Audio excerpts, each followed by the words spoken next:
Yeah. Well, we've had a lot of like people online too will send out our email saying, hey, we're going to be in the people like out of the country going, or out of the province going, how are we supposed to be there? So we'll see how it goes.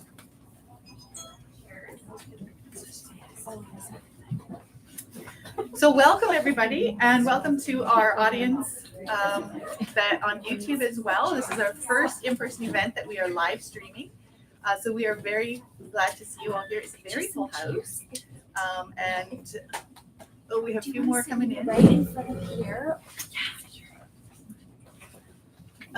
We can put some chairs over here. I have to, yes. Awesome. So we can have some this way. We'll put some chairs along here. Awesome. Is that everyone gets settled? There's lots of familiar faces. Here. So this evening, the talk I've prepared is on Homeschooling 101. Which is an enormous subject. As I started thinking about this, I'm like, there are many different directions we can go with this. So let me just get an idea of your experience. So are you, I'm thinking there's kind of two different scenarios when you're considering homeschooling. So either you're going to be starting right from scratch, your kids are little, you're just going to be starting right with kindergarten 1, 2, and 3. Is that you? Like where are we? Yeah, like are you're just starting with the littles? Yeah. Okay. So kids haven't really been in school, or like they've been in school for a year or two, but we just got the littles. So okay. And then the other group I'm wondering about is those of you who've had your children in school for a while, and you're considering pulling them out of school. So maybe you're at like the 5, 6, and 7 grades. There we are. There's one. Okay. There's another one. Yeah. Okay. Yeah, so those are two very different kind of groups, right? Like the littles and then the pulling them out of school. So what I'm really hoping I can do this evening is touch on subjects that will actually help address both of those. But I think what we'll find is it'll be relevant to one group and maybe not so much to the other. So we're going to try as much as possible to cover those bigger categories. So this evening, we're going to take a look at 3 things. I'm going to cover 3 different things. And the first one is we're going to look at what is the purpose of education. We'll talk about that. And then the second thing we're going to look at is relationships as the key to a healthy education. And then the third thing we're going to take a look at is practical ideas to start with. Okay, so 3 things. What is the purpose of education? Relationships as a key to a healthy education. And then practical ideas to start with. So I want to take you through a definition. Let's take the word wonder. What does the word wonder mean? I wonder. The definition that I have here is a feeling of amazement and admiration caused by something beautiful, remarkable, or unfamiliar. A desire to know something thoroughly, or to feel curious and engage in imagination. So this is one of the words that I think we need to bring up when we talk about the purpose of education. It's the word wonder. And then I want to mention this quote from Sally Clarkson. She says, "The direction you choose to walk determines the place you will arrive. The philosophy of education you embrace will determine the outcome and consequence of your students' value for learning." Okay, that's by Sally Clarkson. So we think about those things, and then we think about how education has been kind of institutionalized in our day. It's like a massive machine, right? We insert children here, and then adults, or hopefully adults, kind of pop out the other side. And it sounds like a great idea. It kind of fits in with everything else we've institutionalized, mass bread making, mass children educating. It seems like that should work, right? In fact, I remember like about 10 years ago, I had a good friend, her oldest was graduating from school, and he was helping me do some garden work. And I said to him, like, so you're graduating, this is great. What are your plans for, next year? You're gonna go to college, you're gonna go, and he goes, nah, I'm done grade 12. I know everything I need to know now. I'm good. And I just was like, that poor child. He really believed that he knew everything there was to know for the rest of his life. I don't know. I don't know I haven't been in touch with them over the last 10 years. But I think that's really sad. I think that's really disappointing for him. William Butler Yeats says, education is not the filling of a pail, but the lighting of a fire. And so he felt like his pail had been filled, but there was zero fire, just absolutely none. So what makes it different? Like, why can't we institutionalize education? Well, surprise, surprise, our children have souls. Okay, they are not. They're not cookies. We can't put them through a cookie cutter. And so when we begin to think about educating our kids, whether they're littles or whether we're thinking about taking them out of school, one thing we have to consider is you've actually been educating them since the day they were born. You have taught them to speak. You taught them to walk. And I know a lot of these things they kind of did on their own, but without you coaching them, without you being there, somebody else would have had to do it. Somebody has to do that. And God ordained you as the parents to be able to do that. And that is a part of their education. That's part of training them for who they will be. Using correct words matters. Learning to walk, it matters. And then you may have noticed along the way, as you're teaching these children, that they have personalities. They do not come empty, blank, or ready for you to just make into whatever you want, right? And then if you've had more than one child, you will know they all have different personalities. They are not the same. I have two daughters, and they're actually quite close in age. And I remember when they were born, I'm like, great, grade 1 for both of them, grade 2 for both of them. And they can both, they are more different than any human beings I've met. They are polar opposites, right? And so these children come to us, and they're not pre-programmed, but they already have desires, personalities, wants, and needs, and you are there to figure that out, to study them, if you will, and to understand what does it look like for this child to have their needs met and to have their characters and personalities kind of developed. That's what you've done. And whether you've sent them to school or whether you've kept them home or whether you're just starting, you're still working with them, with their personalities and with their characters. And you, no matter what, you can't outsource that. You can't give that away. You may have assigned their academic education to someone else, but you are still educating them. And you are educating them as human beings.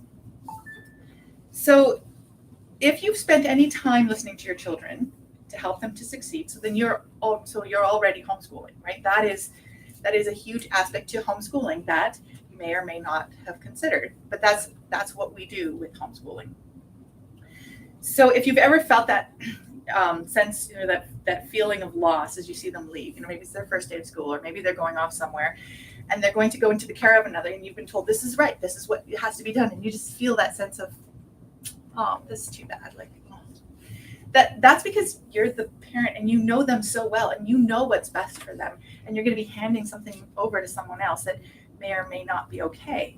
So that's that parenting instinct in you, and that is exactly what makes you the most qualified to educate them, because you know them and you are emotionally involved with them, and that'll come back a little bit later when we talk about relationships. So Charlotte Mason, many of you may have heard of Charlotte Mason. It's kind of a popular name now in homeschooling, but she was an educator at the turn of the 20th century, and she spent a lot of her time studying children and also educating them. And she spent a lot of time studying how education was done over the course of the last several thousands of years. And then she very helpfully wrote 6 volumes on what she discovered. And one of the things that she came out with that's still very prominent is her statement, children are born persons. And we say, except that's not how they've been actually addressed or treated. And especially in modern education, we don't really treat children as persons, right? It's a group, it's a collective noun, it's a class, but that's not the way it is. So what does she mean fundamentally? Well, it's that they come with minds that are ready to be filled, right? Ready to be filled with every good thing. They already have desires and personalities, as we've already said. So in some sense, if we understand what it means that children are born persons, we should be treating them as guests in our home. We should be respecting them, addressing their needs, and providing for them. And we should be disciplining them because we are responsible to be their guardians. So education then is so much more than textbooks and workbooks. And when you think homeschooling, if you're thinking textbooks and workbooks, that is a part of it. We will get there. That's actually just a very small part of a child's education, very small. And even if you've sent them off to school, you're still educating them at home. You are still responsible for their needs and providing for them and understanding who they are as children. So it's really only the academic part that you would be taking back into your home. And the part about academics too is that we can be filling their minds up with all this knowledge, which is what academics tend to do. But if we're not working on their characters, if we're not teaching them how to behave well as human beings, that knowledge is actually kind of useless. In fact, it can work against them. So teaching them to be good, to have good characters, to understand what it means to be a responsible and kind adult, to be a Christian, is actually more fundamental than for them to have a huge body of knowledge. So then this kind of brings me back to my opening quotes. So if education is filling a child with wonder, or if it's igniting a fire, isn't it our job then as parents and educators to reveal to our child where they can find these things? Shouldn't we be showing them where the beauty is? Or we can teach them what is good and what is true? And that can come academically through physics. I know some people who love physics. The order of nature and how things work is absolutely stunning and beautiful. So we can see that in academics. We can see that in a well-crafted paragraph or diagramming a sentence. Or we can see that as we learn to speak another language or communicate with other people. Or, yeah. He's a growler. He is a growler. I hear. Or we can love the growl from the baby. So there's many ways we can do that, but as parents and educators, I think it's important that we actively consider what does it mean to show our children beauty, truth, and goodness. And the other thing that we can use to show them these things is actually art and stories and encounters in nature. So it doesn't have to just come through academics, through textbooks, but it can come through absolutely any medium that we have our children encounter, and it's through all of their senses, through smell, through hearing, with music. So I would encourage you, take some time to think about these greater goals of education. So if you're considering homeschooling, or if you've just started and you're not sure where you're going to go, think about some of these greater goals of education. Think about why you personally would want to homeschool. Why are you considering it in the first place? Write down some of those things. Write down what you understand to be some of the greater goals. Write down some of the reasons why you would be considering to homeschool in the first place. And make that a document. And if you do decide to go ahead with homeschooling, pull that document out every single year and read through it, review it. And you will find you'll either be building onto it, or maybe you'll find that, hey, we've changed as a family and things are going to change. It's really important to be flexible. You're not trying to turn yourself into a school and this is what you do. It's exactly what we're not trying to do. But you want to keep your focus. You want to know what the purpose is. And you also want to know your motivation. We do tend as human beings to kind of get stuck in the weeds sometimes, right? You get started on something and it's all beautiful and exciting and glorious. And then after a little bit, we find out that we're tired, or maybe the outcome isn't what we wanted it to be, or we're just disillusioned. And this is where that document comes in. You want to have that document, pull it out, to encourage yourself.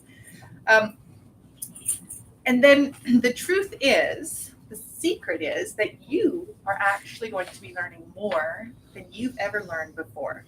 And you're probably going to be learning more than your children learn. You will find that, you may find your children's education will start to stem from what you love and from what you are pursuing. Because you're going to be starting to see things in a totally different light, something in a way you've never seen them before. I was homeschooled, and I know Mandy was homeschooled, and there's some other people here who were homeschooled, and now we're homeschooling our own kids, and we're just saying, that was not my experience as a homeschool student. Now that I'm a homeschool parent, I see this totally. You were homeschooled too, right? I see this completely differently. So as a parent, you're going to see things from a different perspective, and your children will kind of come along behind you in that wake of joy and excitement that you have, and it will spill over onto them. And your environment and the family culture that your children are in, it will largely determine who they will be as adults. So don't fight it. We have to be realistic about who we are, where our family is. We're not trying to shape or mold our children because they're born persons. And what I mean by environment and family culture is that we can't make our children have genetics or characters that God didn't put into them, right? So we can't say, we live in Lower Mainland BC, we have the political environment we have the climate that we have, and our children are going to grow up to be adults as a result of this, right? We have the beautiful agriculture in Yarrow and on the prairies over here, and then we have the major urban centers in downtown Vancouver. Kids in downtown Vancouver are very likely not going to be farmers that move out to Yarrow, and vice versa, right? So what I'm saying is, and that doesn't have to be, right? But if you live on a farm and you want your child to be a rocket scientist, don't be surprised if your child decides they want to be a farmer. That's actually the natural way of how human beings work, right? So assess your environment, assess your culture, assess your family values and your family culture, and don't fight that. Don't try to teach your child something that your family, is not. That's okay. We're all different. God intended us to be that way. So then I want to move on to the second thing I wanted to cover tonight, which is the relationship. So relationship is one of the tools you'll have, and it is the thing that's going to make or break your homeschool or your education with your kids. Without a good relationship, you won't get very far. You will have conflict. You will not be working together. It's hard for a child to learn when they don't feel supported or when they feel like there's a rift between them and the person who's supposed to be responsible and loving toward them. So this is a very natural outflowing. Our children are not machines. This is one of the reasons why they can't be put through a cookie cutter machine, is because they want to be in relationship. They're already in relationship with us, their parents. So it's a very natural thing then for us to continue to foster that relationship and to support them as they move forward in an academic education. So some of the big mistakes that parents make, especially when they start homeschooling, is they get the desks and the textbooks and the pencils and they get everything lined up and they have the quizzes and tests and the schedules and they're all ready and the kids start studying and they give the quizzes and tests and they start administering and they start looking at the scores and where's the A's? Like, we're not getting it. So we got to do something better. And you start to get discouraged and you feel like, I'm not doing this right. And maybe it's the desk and you make the desk paint it white. No, that's not helping. Okay, so what is it? What's wrong here? Well, the problem is you're trying to school at home, right? We are not schooling at home. That's just not what we do. And this has, again, everything to do with our relationship with our child. It might sound a little scary, but you could ditch the desks completely. And you could use the kitchen table. Or you could use the sofa, or you could use Mama's cuddly chair. It doesn't really matter where your children are learning. It matters who they're learning with, the environment that they're learning in, and that environment is calm and peaceful. You know, there was a study that came out and it was asking the question about some of these homeschool kids. You know, you read about the kids are like PhDs at age 20 or, you know, some sort of rocket science kids, and you think, how are those kids? They were homeschooled. You're like, how are those kids so smart? And the parents are just your average blue collar workers, right? So the study kind of looked through these families to see what is it that makes the kids so successful. Well, it was 100% because they had the full support of their parents. So no matter what these kids went to study academically, the parents were behind them, loved them, supported them, encouraged them. That was what it took to take these kids from blue collar families into like high level academics. Okay, so that relationship is going to determine your success. So don't school at home. Do not do that. Now, that may work. I'm not saying don't do that. Like if you are a parent and you've got all the desks and you're doing quizzes and tests and your child's getting straight A's and you guys are in perfect harmony, I say go for it. But I'm also saying most of us are not going to meet that standard. And so I just want to make sure we're realistic about that. We give ourselves some slack. So the other thing about gathering, say, around the table or gathering together, it builds relationship and it fosters community, right? Put good food on the table. Make sure you have a good laugh with your kids at least once a day. Gather together once a day around, I don't know, a story or a math problem, or pick something, but gather your children together once a day. And then realize that you don't need to teach them everything. So if you're struggling, like for me, it's math. I just can't teach math. I can't. And it hurts my soul. Math does. Relax. I know. But so the thing is, for me, in order for my children to succeed in math and for me to have a loving relationship with them, it's necessary for me to get a tutor or to give them a class or to let them watch number blocks on Netflix. But math is just not something that I can teach. And you have to recognize that you don't have to teach everything. In fact, I don't recommend that you do teach everything. It's good for our children to have a teacher that they are accountable to and that follows up with them. So don't feel like you have to teach everything. But on the other side of that, once you have a tutor, or if you find that you figure something out where your child is really struggling and they're not getting it and they're frustrated, an incredible relationship building exercise is come alongside that child. Tell them it's okay. It's okay that they don't know this. In fact, you know what, child? I don't know this either. Like I don't know algebra either. I don't understand. I don't know what I'm doing. Confess to your kids when you don't know something, because we actually don't know a lot.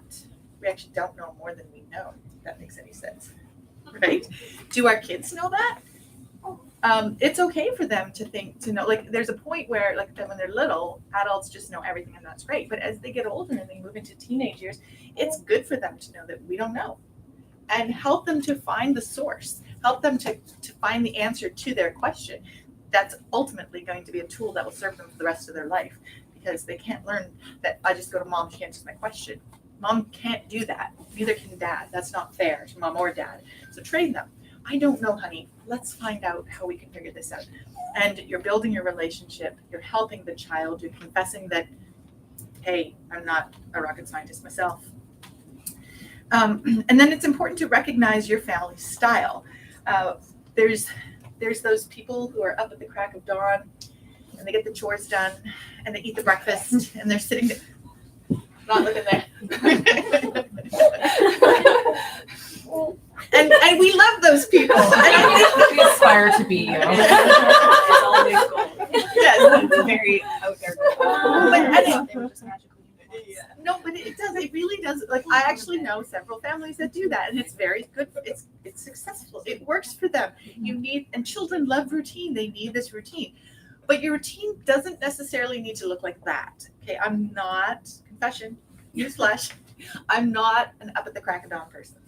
I'm the person who sneaks out of bed while my kids are still sleeping so I can have a cup of coffee and wake up myself while they're waking up.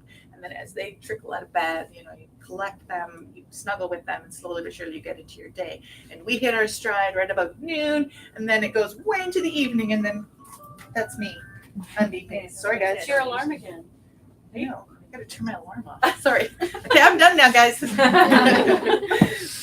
the time she usually gets up. I'm supposed to get up now.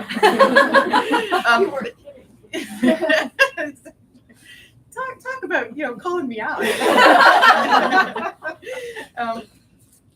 No, so that's so understand your style and be okay with it, right? There's a book called Why We Sleep. It's a fantastic book. And it studies the different brain chemicals, and it says like there are some kids that are actually night owls, like for actual real, and those kids do not do well in school because they have to get up really early, and it just isn't according to their cycle. And you can say 1,000 times you're just a lazy child, you just can't get out of bed, and they've actually done studies to show that no, brain chemicals work better. Some kids, they work better at night, and some kids better in the morning. So it's legit, guys. I'm not trying to make excuses here. So find your style and go with it. you'll actually find that you will get into a routine, whether you're getting up early or whether you're getting up at noon and going to bed at midnight. There is going to be a routine in there, and that's going to be your family's routine, and that's going to matter for your kids. Because if your kids actually are night owls, then they may not actually start school until 4 or 5 o'clock in the afternoon, and that's okay. Okay? Yes. What if you don't jive with that? That's a struggle. I want to get it done. Yes. Yes. So when you do like, I mean, you're probably going to tell me to cater to what she needs because she's the child and she needs to learn. Not necessarily. What do I need? Yeah, not necessarily. So we want to be careful that we don't turn into child-led schooling, right? Right. We're not letting our children determine all of the things. Right. It's your family unit as a whole that has to benefit. Okay. Okay, all of you. And God put you all together. He didn't just say, okay, here's some random people, throw them in a bucket. Hopefully they don't kill each other. Like Sometimes I think that. so there's always that boundary between sort of training your kids to, okay, for the good of the others, we need to get together and we need to do this. Right. And sometimes things And are that in itself is that is homeschooling. That's learning to get along in community, right? That's learning the give and take. It's like maybe that child, it may be that for that child, if she's just going to start school at 4 o'clock and that's when she gets good at it, maybe then earlier you're saying, okay, here's your chores I want you to do. Here's, some reading I'm going to get you to do. Give her other things to do that you would normally be doing in the evening. Right? So then that takes the load off you. Yeah, exactly. So you can find a way to do that. But the other thing is there just to say that there is actually a medical explanation for why you have night owls doesn't mean that every child is a night owl. Right. You can actually, I have 2 boys who like to tell me they're night owls, but the truth is my one son, he's like, he would wake himself up. He's like, I'm trying to see how long I can stay up. Like 10 o'clock. I'm like, what are you doing? He's like, I made it to 10 tonight. I had to take the clock out of his room because he was like literally peeling his eyes open the clock to try to see how late he could stay up. And then last night he says, make it to midnight one of these days. That is not night owl. Yes, that is forced. So we want to be fair to our kids. We want to respect them, assess it, understand what's going on. But then also respecting all the other kids means that if this child is just refusing to get in line because they just don't want to, well, that's an issue we'd have to deal with. But then at the same time, maybe there's a way you can accommodate that, right? And put other things in there. So I have one, my oldest, the only one who actually officially does any work right now.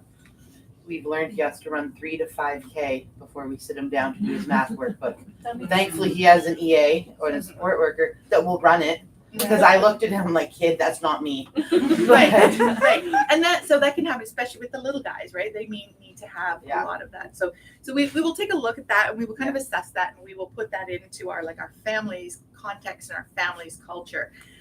And that's something you'll recognize as you build relationships with your child, as you cultivate those relationships. Your home will start to have a beautiful culture of its own. It will have a lovely harmony, hopefully, and as you assess these things and you allow your family to be what it's going to be, you will have harmony. There's just no question about it. And it will look different, but this is the point of humans beings. We are not going to high growl. He's very cute. We don't want cookie cutters. We want babies who growl, right? We don't want all perfectly quiet babies. That would be abnormal.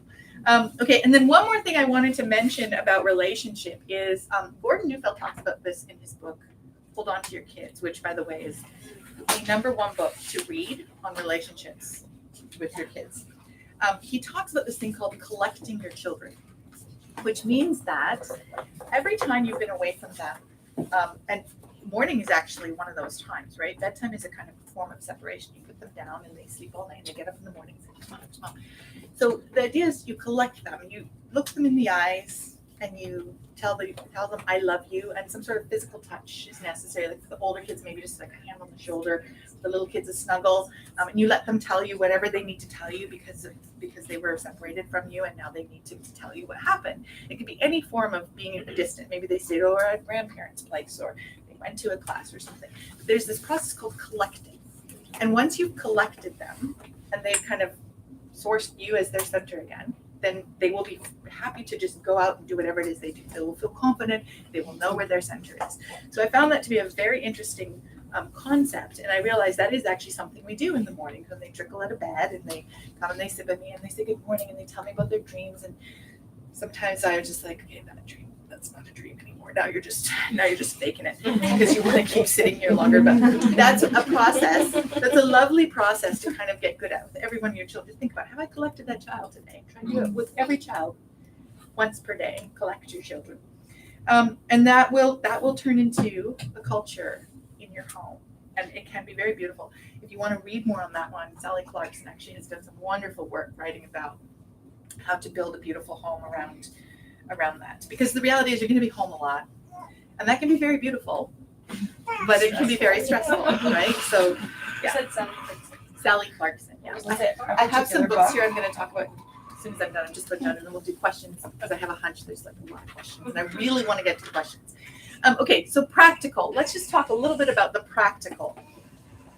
Number one, we are homeschoolers. We are not lone schoolers. So find a friend. Find a community if you can. Find someone you can talk to who will listen. It doesn't need to be someone who affirms your every belief and wish, but who you can express yourself to, and you won't get that. I don't know about you, but sometimes I have to be careful because as a homeschool mom, you talk to someone and they go, why didn't you just send them to school? You did that to yourself. Like, you don't need that friend, okay? That's not the friend I'm talking about. Thanks for affirming the thought I just had. That's exactly. So we need, but we need to find a community. You need to find friends. You cannot do this alone. You cannot. And you don't even have to teach the same way. You could be teaching radically different, but because you've chosen this to live with your kids, closely with your kids, and to have them in your life an awful lot, you need that friend. Second, when it comes to curriculum, this is where I'd actually refer you to our YouTube page, because we did a whole talk on how to choose curriculum, and that's like a full hour by itself. So I'm not going to bore you with that again. I would just say our YouTube channel has a video on there called How to Choose Curriculum, and so I'd say go check that out, because choosing curriculum is by itself one of the most overwhelming things in homeschooling. Every year. Every year. So feel free to watch it every year. Is it under Never classical gets not education or Love Your Story? It's under classical education books. The YouTube channel is classical education books, and then there's a few, but that's one you may like. And then again, practically, let the little ones play. My biggest regret, I've homeschooled my kids since the beginning. My biggest regret is that I started my girls way too early. I wish that I would have let them play. They were very keen. But I also pushed them along, right? So they were reading by 4, and they were reading Little House on the Prairie by 6, and I had them memorizing vast volumes of geography and mathematics and science. They can tell you the scientific kingdom, something like that. The other day, they were just going on about it. So they learned a lot of stuff, but I kind of regret that, because they were also very playful, and they still are to this day. They're very, very playful, and I kind of wish I would have let them play more, that we would have gone out on more walks together, that we would have spent more time in the kitchen baking and cooking. They love baking and cooking, and I would be like, no, sorry guys, we got to finish your workbook. I'm like, what? They were like 7. Go bake something. Don't do the workbooks. So don't be too eager, okay? Don't be too eager for those little ones. Remember that a 6-year-old is going to be 7, and then 8, and then 9, and then 10. And every one of those years, you will have an opportunity to fill it up with education, okay? You've got 12 years, so don't try to do it all before they're 10. You don't have to, just don't. And don't worry about getting too serious about very formal education until they're 9 or 10 years old. I would say, I say this all the time, don't start a formal writing program or a formal grammar program until they're about 9 or 10 years old. They need to build an inventory for their imagination. They need to be reading stories, building forts, getting dirty, eating mud, chasing birds, all these things. Because when it comes time for them to start writing, we are going to require them to start inventing their own stories. Now think about this. Invention, what we call invention in writing, has the same root word as the word inventory.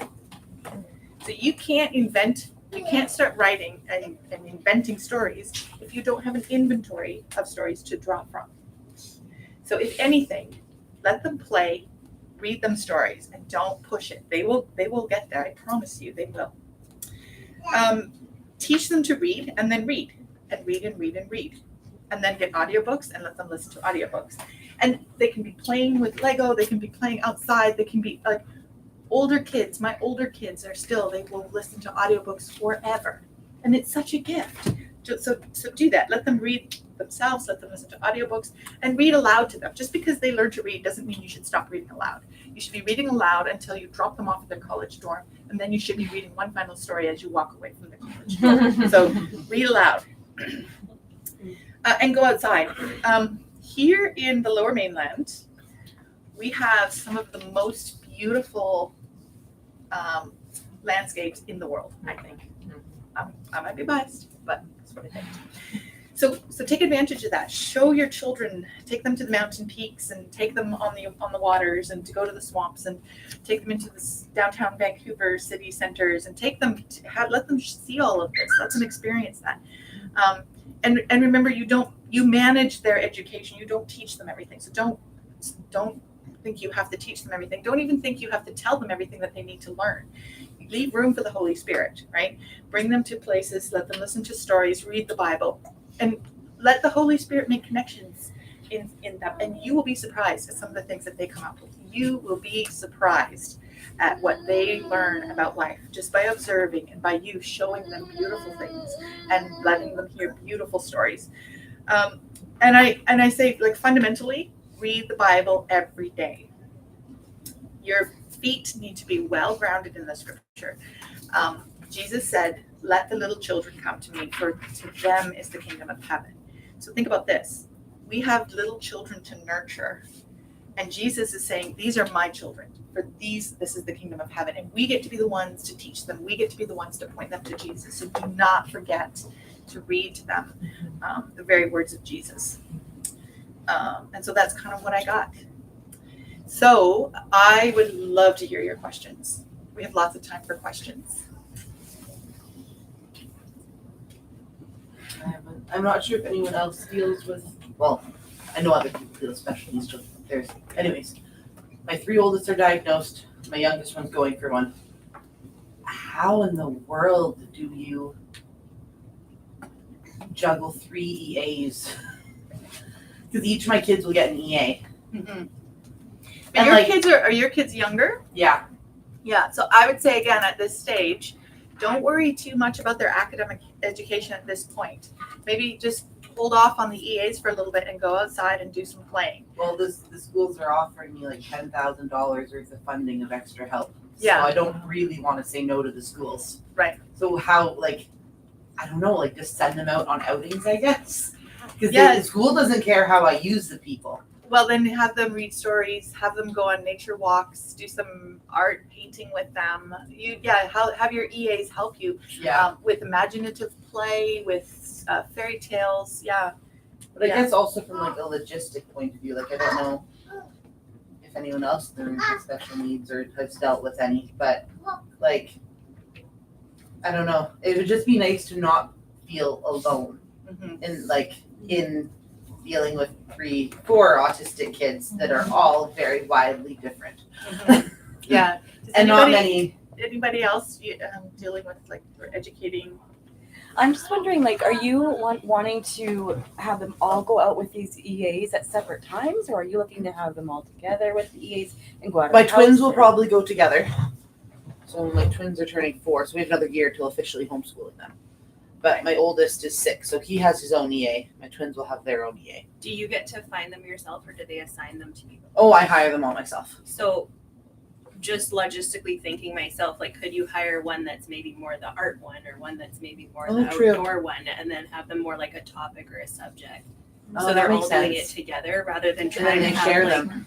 Yeah. multiple. You can't touch anything. That would kind of just be how I would think it might work a bit better. If they're kind of, then they're schooling together and they're a specialist in special needs, so they can deal as they need to, but maybe just interview them and see what they like teaching. And It's just been a hard year. I'm sure. Because I haven't found many families that will put up with my 3 children. Yeah. Around their children. Have you reached out to your school and asked them if they have any kind of support for parents with special needs? Because I know that a lot of the schools are putting together are trying to put as much support into that. They do the best they can. Yeah, they really They've- are working on that. They've done the best. My school's been amazing this year. We're through e-streams. Yeah. Or chess or whatever. Yeah. They've been amazing. I can't say anything bad about them. They've been awesome for us. That's good They've to hear. helped pay down debts of their parkour and cheerleading and activity. They've been absolutely amazing. But it's just been more the local side of it. My son's begging for a best friend. Yeah. But I'm I don't know how to find you one, kid. I try to get you out and I try to get you with kids, but he runs and hides in a corner. Yeah. I So wonder if you could, sorry, I know a few people that are EAs, I wonder if you could even just leave some contact at other public schools and say, I'm open to getting kids together, if you could even just pass this on to other parents, because there's confidentiality, but if you're Right. willing to put your I don't information mind. out there, Yeah. then I would just go by a couple Yeah. local schools and drop off some information. Yeah. And maybe they're in a public school, but you might make some mom friends. and I know a lot of them go half days in public school, Mhm. and the parents are probably in the same boat we're in. Thank you very much, Brittany. Yeah. Those are some very helpful things. Yeah. Thank you. Yeah. So I have a quick question. I hope this is go for it. thing. But if you homeschool and you're finding you have one that's a little bit behind and one that's ahead, and you're kind of getting to that age now where they're very aware of it. Yeah. How would you do that situation? So the terms behind and ahead, Yes, yes. right? They've been kind of doing the same grade for the last couple of years, and so Right. now it's quite evident that one could maybe go a grade above, Yeah. and the other one is still kind of where he is. Yeah. So I would encourage them to that you are meeting them where they're at. Okay. I know that scenario. I'm familiar with that scenario personally, and so at a certain point, the language we use to encourage them is more you're ready to move on into this, but I think you will need some more time to help you, build your knowledge in this area. It's the relationship and the confidence, right? You want to make sure they have the confidence, and I think what you're saying is your child is losing confidence, and when a child loses confidence, they don't have the grit to hang in there, right? Yes. So somehow you have to find a way to make them confident again. And what I found too sometimes is changing the curriculum program can help, where they don't really know that they're staying at the same level, but they're moving into something so if it's math, for example, you're at a grade 4 level in math and they're just not advancing. Change your math program. Keep them at grade 4, but change the math program. Right. So okay, they don't that's a good know idea. they don't know that they're still in grade 4. Okay. They just know that we're going to do this now. We've decided to do a different approach to math, Okay. right? Okay. And it's usually the one that's falling behind that needs that kind of an encouragement. The one that's going ahead, the hard part with that one is teaching them humility. They're pretty good. I find that the one that's behind though now is kind of aggravating that one that's Yes. ahead. Yeah. And kind of likes to talk down to him. Yeah. And he doesn't normally spar, but every now and then he spars. So I mean, two boys. What can you do, right? Yeah. But yeah. Okay. Well, I know that There's the ours, I know we just started we're first year in kindergarten, but it was a real difference when I switched our math curriculum. Yeah. I swapped to the primary math Singapore one. Yeah. And it was a world it was a world of difference. Yeah. So I know it's not the same scenario. Yeah. But But it he can was, help. yeah, Yeah. his confidence just shot right up. Any other questions?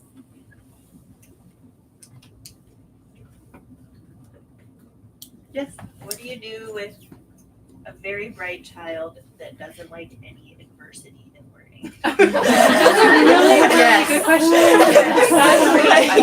Oh, one thing is wrong, I quit all of it, I will Yeah. never touch it again because Yes. I'm not perfect right now. So that is a lovely character building problem. Okay, that's a character issue. Yeah. And that is one of the things, that is one of the reasons why we homeschool. Because it wouldn't be different if we went to school. They just would. Oh, I know. So one of the things that you have is you can have conversations with him. So if you know this is something he Yeah. struggles with, you can prepare, you can set him up for failure. And I know this sounds probably a little bit cruel, but before you do that, have a conversation with him. Say, this is what we want to achieve. And it may not be possible that you will achieve that. You may fail that. But I'm going to be right here. We're going to try it a few times so that you can get there. but I'm not sure you're gonna get there the first time. So talk him through that process and explain to him kind of what's happening here. It's like, I know you wanna get there, and we're going to get there, but it's gonna take a few tries, right? But that is something, it's going to take a lot of time, a lot of talking through with him, Yeah. a lot of, that's something that, if you can struggle with him now Yeah. and give him tools to manage those Yeah. emotions, you're going to set him up for success for the rest of his life. Yeah. Right. So the follow-up question to that is like looking at the school year starting. Yeah. I personally would love him to start reading. He's capable of blending, Yeah. but 3 words into a sentence, one of them wasn't perfect, we're done the whole book. Yeah. So, okay, but he's also maybe starting piano and Yeah. maybe starting gymnastics, which I know is gonna frustrate him. So I'm Yeah. like, are there too many opportunities to learn this skill right now? You know what I mean? Like, I don't wanna be Yeah. frustrated everywhere. So gymnastics actually may be very, very good for him Yeah, because he's stoked about it. Yeah. But, and he's going to have a trainer. So somebody Yeah. else is going to be Yeah. teaching him, right? Yeah, and piano will be grandpa. Exactly. So- Somebody else as well. Yeah. So make sure they know that he has these challenges so that they can help him work toward that. But the other thing I've noticed too is that sometimes kids will do something with you, the parent, that they won't do with other teachers. Yeah, there better be played. Right? Yeah. Yeah, okay. So your response Uh-huh. to that is going to matter. So when he freaks out like something like that, your response is going to matter. Yeah. And it's going to be really hard, but you're going to have to just kind of sit back and wait until he's done, Yeah. and then have the conversation. I'm trying to find a line between he's little, let him play, and he's Yes. fully capable of this Yeah. skill. And I know he wants to read eventually, Yeah. but he doesn't maybe want it hard enough. So I'm Yeah. like, do I sit there and be frustrated with him together for however long, or is it better to just wait a while? Like, You know, maybe just take 10-15 minutes a day. Yeah. That's it. That's all. Just Yeah. do 10-15 minutes, see how far you get, and then pack it in. That's it. Yeah. Yeah. Okay. Have you guys ever heard of Play to Read? No. It's a really good program. We got it for our son because he's very similar to what, I can't see you, but Yeah. the lady who just described her, the scenario. We literally did 2 pages a day. It took us 6 minutes Mhm. at most on the days he was cooperating, maybe 10 on days where he was frustrated. Right. But he's now, we actually stopped the program halfway through because he was like, this is boring, I want a book. Yeah. And that's when I got those, all about reading books. Right. The Run, The Run, readers, Run. Yeah, those are so Um, good. So, no, but we just started the Play to Read program and our school funded it for us. And Okay. it was, I don't 100% like how they teach everything, but it got us over the hump of that frustration level because it was literally set a timer for 6 minutes and that's all we did. Yeah. And yeah, And that actually is a very good idea too. It's like some kids, they're like what they call They time can see blind. it, like, yeah. Exactly. And so you can say, we're going to do this for 5 minutes or 15 minutes, but that doesn't mean anything. You could tell them we're going to do it for eternity. They wouldn't know the difference, right? So you get a timer and you put a timer in front of them and say 5 minutes, here's 5 minutes. And then they can see it, they know. So that can actually really help with Yeah. like that frustration too. So, all right. And yes. I hope I can explain my question properly. So I have a daughter that's 5, and so she'll start grade 1, and we haven't done much at all. But I've been reading a lot, or trying to read a lot, and I feel like there's a back and forth that I'm trying to clarify. Like Charlotte Mason, she'll talk about displaying a feast before your kids, and Yes. touching on so many different subjects like poetry and great literature and handicrafts, and but then I also read like just simple and don't overwhelm them Yes. at the beginning and just do the basics, and I don't know I don't know where to go. So I'm like, do I try to do a million different subjects? Like, and I know it's short, or do you just start with the bare minimum and then play and outside? So less is more. Okay. Okay. You want to start off with something you can manage. Yeah. And if that means 1 poem, 1 picture study, and 1 story per week, that's better than trying to get through this whole big Yeah. amount of things, and then in the end you burn out, and so after 4 weeks you're just kind of barely holding on to any one of them, and eventually you just drop it. Yeah. Right? You're going to be burnt out and tired. Your kids get nothing. So and then having said that, if you start with less, like when I started morning times, I don't know if you're familiar with morning time, but morning time is where I usually do the rich feast of of subjects for my kids, right? And I have a basket, a morning basket, and I put things in there like a story to read and a piece of art, and we do poetry, and it's just a bunch of different things. But when I started with that, I literally had a notebook, and I just wrote like prayer, poems, sing, story. Okay, so it was like just 4 things. And once we got good at that, once I felt like I mastered that, I was like, hey, I can throw something else in here. And then we did that. And then we did it on a loop cycle. So I have like the things that I must do every day with my kids. So that was like prayer and singing. So we wanted to sing something. So every day, prayer, singing, and poetry. Okay, so every day we prayed together, we sang a folk song or a hymn or something, and we recited poetry. And then the rest of the things I put on a loop cycle. So I wanted to do an art study, I wanted to read a history story, I wanted to read a literature story, and I wanted to read a story on something like math or a story about science, some kind of story on a different subject. But you're not going to get to that every day, right? And so you just start with the first one, and if that's all you get to that day, then you stop. The next day you pick it up with the second one, maybe you get the third one done that day, and then you stop. The next day you pick it up with the fourth one, and then you loop it back to the first one, right? And so every time you pick it up from where you left off. You don't start at the top and try to get to the bottom, because you'll never get to the bottom. Right. So just kind of loop cycle. And actually that reminds me, I didn't talk about these books, but I do want to do that. That loop cycle has actually been explained in this book, Teaching from Rest by Sarah. You just read this? Yeah. Just amazing. So you gave it to me. Oh, did I? Thank you. It was good. I came in and I was so stressed, and you're like, read this. So I may have done that. And it answered all my questions. It was amazing. Yeah, so I have a problem with giving this book away, sorry. Oh, thank you. So yeah, this one I would say is like the number one book to have if you're going to homeschool. Have this book, read it every single year. And she talks about things like the loop cycle. So she has a bunch of really helpful tips where you can put a lot of material through without feeling pressured or like you're doing too much. But at the same time, always start with less. And when you get good at it, you can add in more. The other thing is, when your children are little and you have babies, you just don't have as much time, right? And so do as much as you can, but you'll find that as your youngest gets older and older, suddenly you're able to do more and more. And it almost is as if when your oldest, like as your kids get older, you get more capacity to be able to teach to that. Okay, so give yourself grace, especially with little ones, and then buy this book. So this is a really good one. Sorry, to clarify with the loop cycle, you're partway through all of those stories. Yeah, exactly. Yeah, Coming back. that's right. So you want to maybe read a chapter Yeah. one day, and that's Yeah. it. So then you're gonna pick up the next one, read a chapter. So you're cycling through 4 things on a loop. And they don't get confused with like the Stories. no. No, they don't. Okay. I don't really either. remember. Yeah.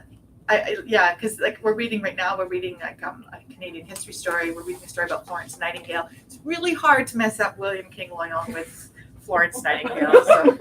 It's like I have more than one series going at a time. Also, it teaches them to read multiple books at once, which is a life skill. It's true though. Yes, it's the books. Yeah, as a bookstore. Okay, so another one I mentioned, Sally Clarkson. So another author that I would strongly recommend is Sally Clarkson. She homeschooled her 4 children, and her oldest is same age as me, I think, has 4 children as well. So she has a lot of wisdom and experience. This particular book is where you can read more about that idea of awakening wonder. So I opened with talking about wonder, and she has a lot about that. And there's a few other books about the purpose of education, but this is a really good one. And she also has books about cultivating a home, like cultivating a home that your children want to be in, and treating your children as guests. So she's good for that. Top the title of the one that you just referred, the one, Teaching from Rest. yeah, Teaching from Rest. no, sorry, the one, or maybe I missed it. You said she had a book about, I think it's the Home. life-giving home. that's the one? So it's Okay. this author, Yeah. Sally Clarkson, and it's called The Life-Giving Home. Okay. The Life-Giving Home.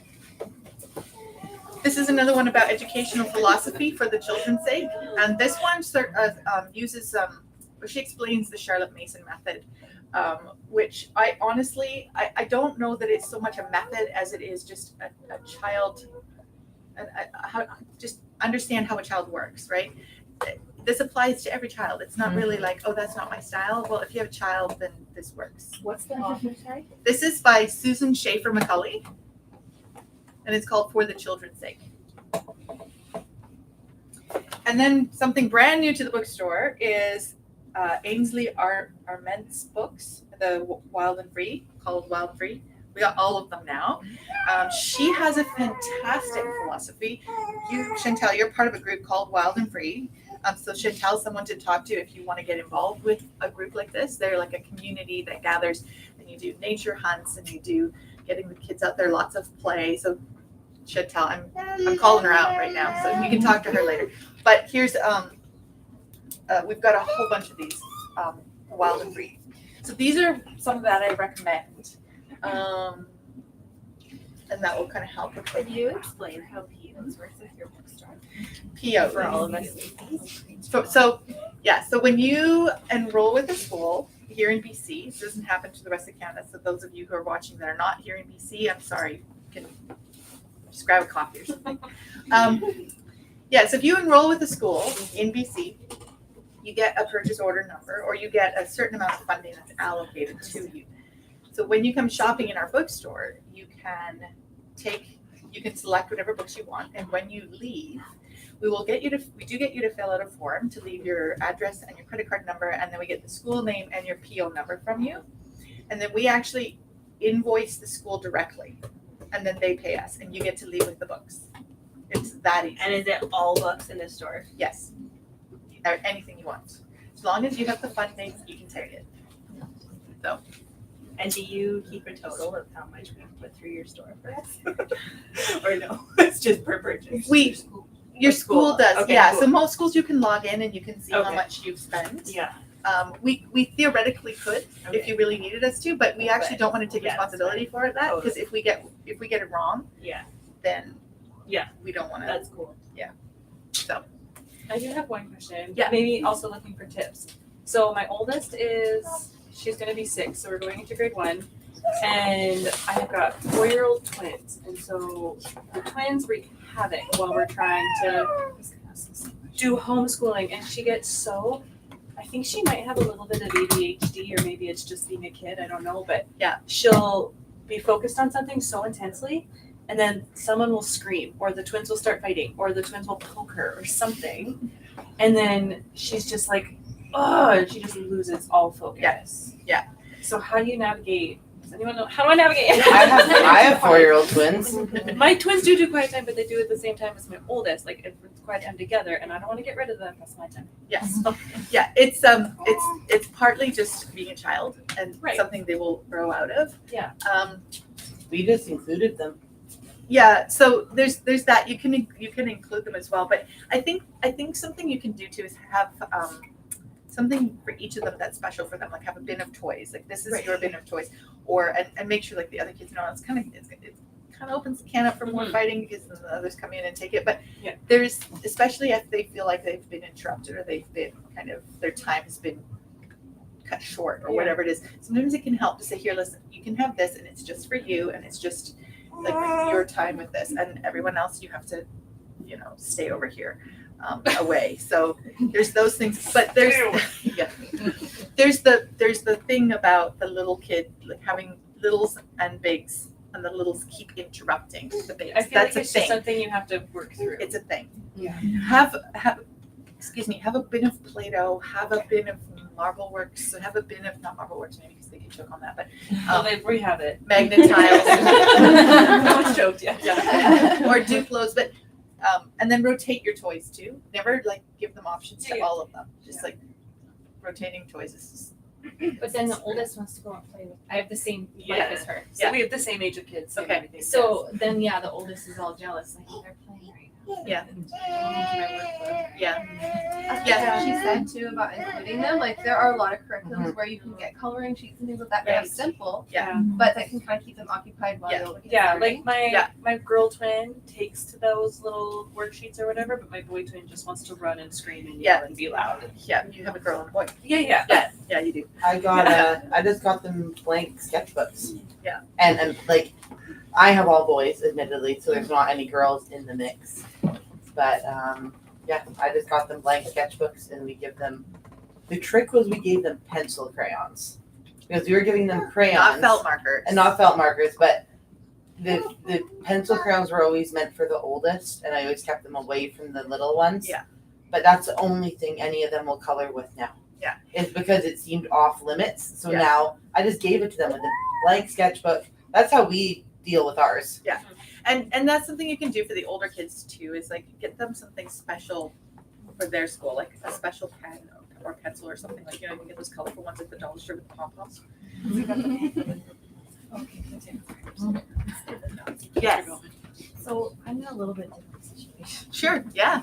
I have 3 kids in university now, just in the last 4 years. Okay. And then I also have a 13-year-old, almost 14, and then my youngest is going into grade 6. And we've just done traditional private school the whole time, but now we're keeping homeschooling. I'm feeling overwhelmed and like, any general advice or tips or anything for my kids making the transition? And then, Yeah, and this is where like the number one priority would be find a community or find someone that you can connect with. There are a lot. Your situation is unique, but it's not unusual. I know a lot of people taking their teenagers out and just it's going to be a bit of a transition for them, especially because they're moving into something very different. Are they on board with it or? yes, depending on the day. Yeah. Okay. So, and something to keep in mind with a situation like that too, typically when you pull children out of school, the first while you may have to do what we call deschooling. And that is where you don't really worry about teaching anything. Okay. Because homeschooling is so different that you have to undo this idea in your mind that you're going to go to school and you're going to sit down, you're going to do all these things, right? Yeah. So it may be that for a few months you take some time and you go to things like not Science World. I'm thinking the H.R. Macmillan Science Place. There's also a telescope at Simon Fraser University that you can use. So find some of those things, the Biodiversity Museum at UBC, find some of those things that would be really fun, like in-person activities that would interest them so that they're not completely like not learning anything. Yeah. But they're learning from a completely different perspective, right? So that they can understand that, hey, I don't actually need to be sitting there in the school to learn something. There's like this whole world out here is full of things, right? Yeah. Go on ski trips, go on hikes, but be okay with deschooling for a little bit. Okay. And then while you're doing that, find a community, work on finding like where do you live in Abbotsford here? Yeah. Okay. There's actually a homeschool group. We'll connect a little bit later that I'll get you to connect with, and there's a lot of older kids involved in there too. So we'll get you connected. So. Okay. Any other questions? We'll just add, I pulled mine out when they were older. They're now, what are they? Grade 9, grade 8, and grade 4. Five. And a little one. And buy-in from my kids was big because, I mean, it was a huge transition for them. They were leaving all their friends. It was completely foreign. I was homeschooled, but it was not their world. Yeah. The first year we did exactly what Hester said. We didn't focus on the academics. We spent a lot of time connecting as a family, figuring out just how my kids learn was huge because I didn't know. I knew how they learned as toddlers, but that was vastly different from now. Yeah. We read a ton of books together because I love books. So I was like, I want you to love books. Yeah. So we read together as a family. And now, if I don't read with my kids every single day, they're like, Mom, where's our books? It's great. I love it. We read 7 books last week. But it created like this camaraderie between me and my kids because we didn't stress the academics. I picked some of their favorite subjects. Math is one. We love math. And so we did a lot of math. Yeah. But we didn't stress about what boxes we checked off. We didn't check off a lot of boxes. I got really creative in explaining to our support teacher like what we did so that he could check off his boxes so that he felt better. Yeah. But take the first year and enjoy it. Yeah. Because if you don't enjoy homeschooling, you burn out. Yeah.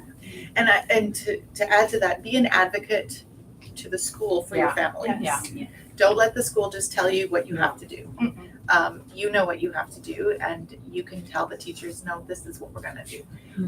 That's really important. Otherwise, are you enrolled with the school? Yeah. Yeah, region, okay, yeah, and if you're not careful, they'll just take right over and you won't see your kids again, and that's not the idea either, right? So you really have to advocate with your teacher and say, no, this is what we're choosing for our family. And it's amazing how teachers can align what you choose to do with what the requirements are. They can. And I will say, I had one who loved public school, one who hated public school, and one who didn't care one way or the other. And now all three of them will tell you, I love homeschooling, I never want to go back to school, which is kind of what you want, because you want them to love learning. And so, I mean, it's a difficult transition on them and mom, Yeah, but it's doable and so worth it once you get them. I would say give yourself till March. Yeah. My kids, all of a sudden one day, they were mad at me up until March that we were never learning, never doing anything. And yet we were doing, I felt like, well, they were 1 and 3, grade 1 and 3. And I'm like, you're doing tons. And finally one day they came to me like, my whole life is school.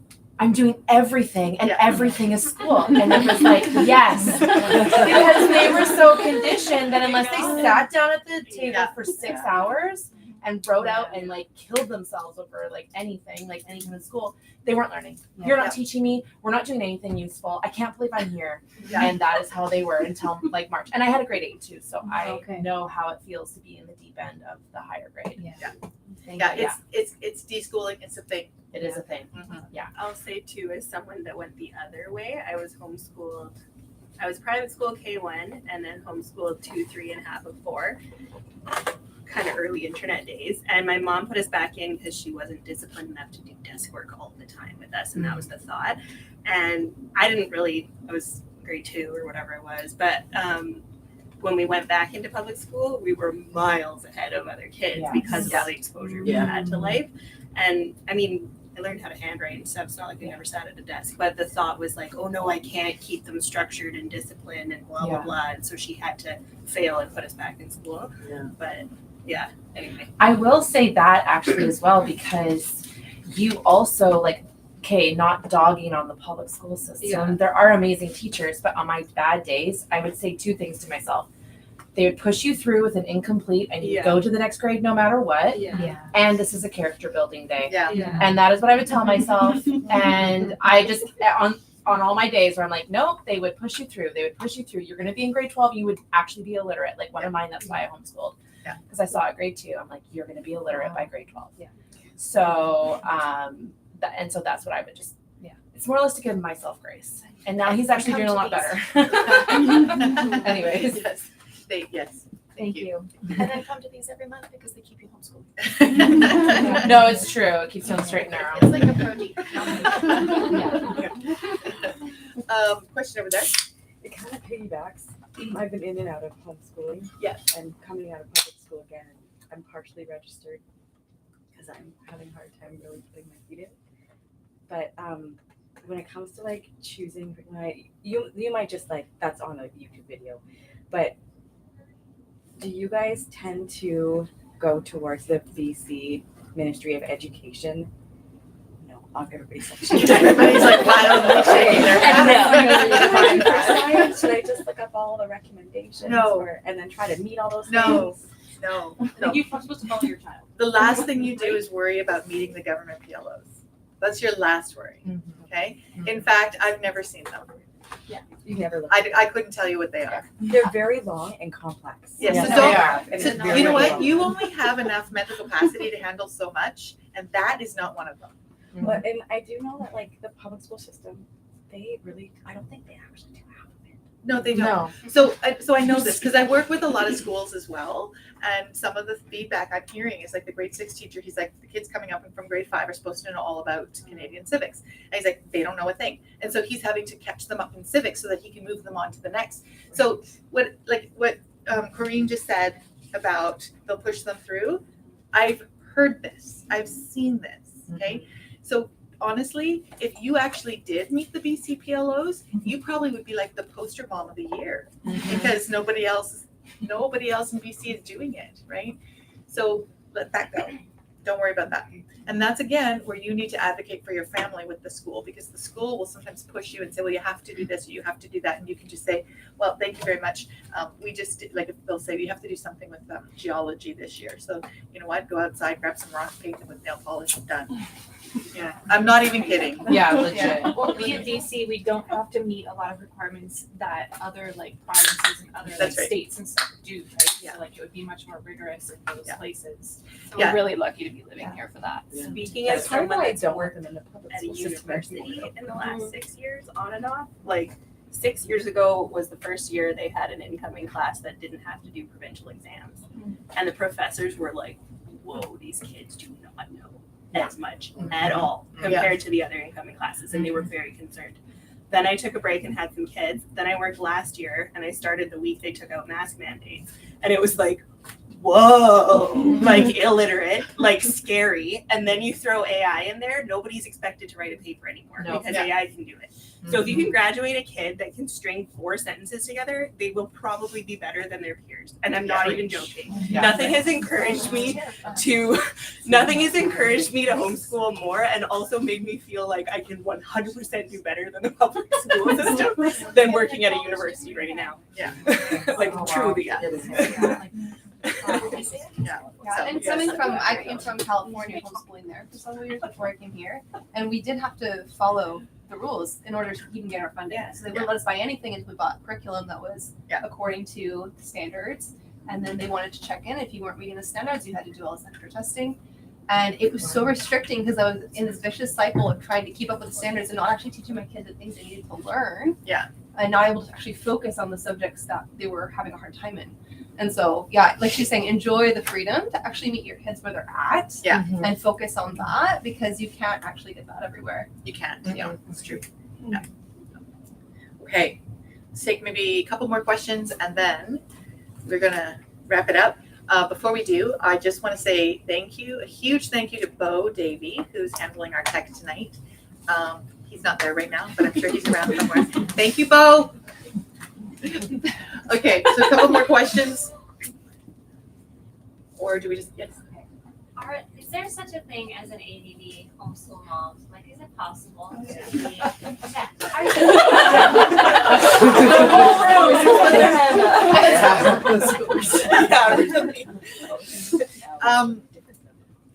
Yeah, so yeah. That makes me Like, feel better already. I'm not sure that it's possible to be a mom without like ADD or ADHD. True. Like the constant demands and the lack of time and the multitasking and the sudden like change of direction and then I have to hyper focus because I have to do this thing and I don't care if the house is falling down around me. Like I honestly, I'm not sure if it's actually the thing or if it's just motherhood. Like I don't know. Can't answer that question. We're all self-diagnosed. I think Yeah. I still fall into that. Not situationally ADHD. There, see, thank you. I like that. Situationally ADHD. And Yeah. thank you. One thing Yes. that I found really helpful is I play to my own hyperfocus. Yeah. So if I have something that excites me and gives me life, I find ways to make it exciting for my kids, because if I'm on fire for something, my kids want to learn it. Right. Because I am going to get really creative and take all of those hyper focus skills and turn it into an absolute wonderland. Whereas if I'm teaching a subject and we're just getting through and I'm like, squirrel, it's just not going to happen. I'm going to leave the book on the shelf. So play to your own, where you can get excited and then figure out how that can fit whatever it is you're trying to teach. And that's what I mean by environmental and cultural influences, right? Mhm. Because your kids are going to learn more based on what you are interested in. And you're going to be interested in things in your culture, in your environment, right? Yeah. And that's ultimately going to produce the end result of what our children are going to be. So allow that to happen. Don't fight it. Don't feel like, oh, we have to do this thing over here because someone somewhere said we have to. But why? Mm-hmm. Right? Actually, one of these girls found an amazing curriculum for ADHD, I think, for my family anyways. And for me, I'm the one who's like, if I was to be a homeschool mom, I'd be like a hippie. We'd be painting. It'd be whatever the whim was today that mom felt. And I'm wild and free by spirit. But campfire curriculum was made by a dad. It is the KISS method, keep it simple. And it is no workbooks. It has the reporting for you for what it actually covers. And the teacher's manual is the workbook all in one. So like stuff like that for myself, where I'm like, I love talking. I love expressing things. I love being out in nature and talking to my kids. And I realized like no curriculum really supports my love of talking and how they are. And they're used to me, right? They're used to me talking, but then how do you report talking to your teacher sometimes I find is really tough. I talk, they know they're good, but this one I really loved because they have a lot of different kind of topics. I found that I could find, they have one on gardening, which I'm wanting to learn, but they have one for the boys because it's like, if you can get the boys on board, you can get anyone on board. Who cares about the girls? They'll follow. Let's be real. I love my girls, but they're a little boyish too in that way. But yeah, so that one I found for myself, it was finding the curriculum too, or just that niche that really was like, this is it. I can do this. And yeah, so the campfire curriculum. And it's made by a dad, and for the US people as well, he is certified, right? I think he hits a lot of marks and stuff like that for a lot of They're credited, that's right. No, it's more online and like PDF. I know. So sorry. I don't even know what's mine. What's etiquette anymore? I don't even know. It's totally fine. No, but this is the thing. If you find a curriculum that works for you, go with it, right? For sure. And that's why there is so much out there. Like there is so much out there, which is why we've done a whole talk on how to choose curriculum, because it's going to be different for everyone. And that's why there is so much. I buy a lot of my books here from you. She does. I love all your English stuff. I'm doing grammar next year. I fully support this. Thank you. So just to make sure, it's called Campfire Curriculum. Yeah. Okay. All right. Okay. All right. So with that, it's almost 8:30. I'm gonna get off my feet now. It's been a wonderful evening. If you have any other questions, you'll find me around. But I would also encourage you, touch base with each other, maybe pick up the conversation with someone, and most of all, just go shopping and finish the food. Thank you. Thanks for coming.